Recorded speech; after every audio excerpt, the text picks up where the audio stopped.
आहे. तर सगळ्यांना माहीतच असेल आपल्या किचनमध्ये जर एखादी वस्तू नवीन आली तर किती आपल्याला आनंद होतो. तर हे सगळ्या लेडीजला तर माहीतच असेल. तर अशीच एक वस्तू माझ्या घरात आली, ती म्हणजे गॅस शेगडी. ती आम्ही रात्री नवीन आणली, तर सकाळी त्यांनी मला जोडून दिली. तर म्हटलं चला अगोदर तिची पूजा वगैरे करून घेऊया. तर इथे मी पूजा वगैरे करून घेतली.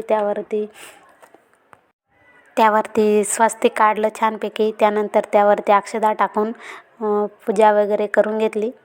त्यानंतर म्हटलं अगोदर पूजा करून घ्यावे, त्यानंतरच स्वयंपाकाला सुरुवात करावी त्या शेगडीवरती. त्यानंतर मी इथे पहिल्यांदाच चहा ठेवला माझ्यासाठी. आंघोळ वगैरे झाली असल्यामुळे चहा ठेवला.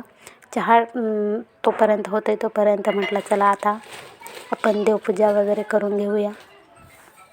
तर चला म्हटलं आता चहा बनतो तोपर्यंत आपली देवपूजा करून घ्यावी. तर इथे मी अगरबत्ती दिवा वगैरे लावून माझी देवपूजा झालेली आहे. तर त्यानंतर त्यांना जाण्यासाठी म्हटलं चला आता त्यांचा डबा बनवून घेऊया. तर त्यासाठी मी इथे वालवडीच्या शेंगांची भाजी बनवलेली आहे सुकी. त्यानंतर चपात्या पण बनवून घेतल्या. चपात्या पण छानपैकी बनवून झाल्यानंतर म्हटलं चला आता आपला स्वयंपाक तर झालेला आहे, डबा तयार.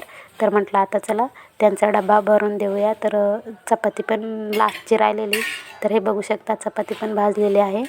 तर म्हणून आता मला डबा भरून द्यायचा होता. तर मी आता इथे डबा साईडला घेते आणि त्यानंतर डबा भरून देते. तर इथे एक साईडला डब्यामध्ये मी शेंगांची भाजी भरलेली आहे आणि एक साईडला चपात्या दिलेल्या आहेत. तर आता मला डबा पॅक करायचा होता. तर इथे मी डबा पॅक करून घेतला. त्यानंतर म्हटला आता त्यांना जाण्यासाठी उशीर झालेला, तर म्हटलं पटपट आपण आपलं काम आवरून घ्यावं. तर इथे आपला डब्बा तयार झालेला आहे. त्यानंतर ते निघून गेल्यानंतर मी माझे भांडे वगैरे सगळं काही किचनवरती पसारा होता तो आवरून घेतला. तर चला आजचा मिनी ब्लॉग मी इथेच एंड करते. तर सगळ्यांना बाय बाय.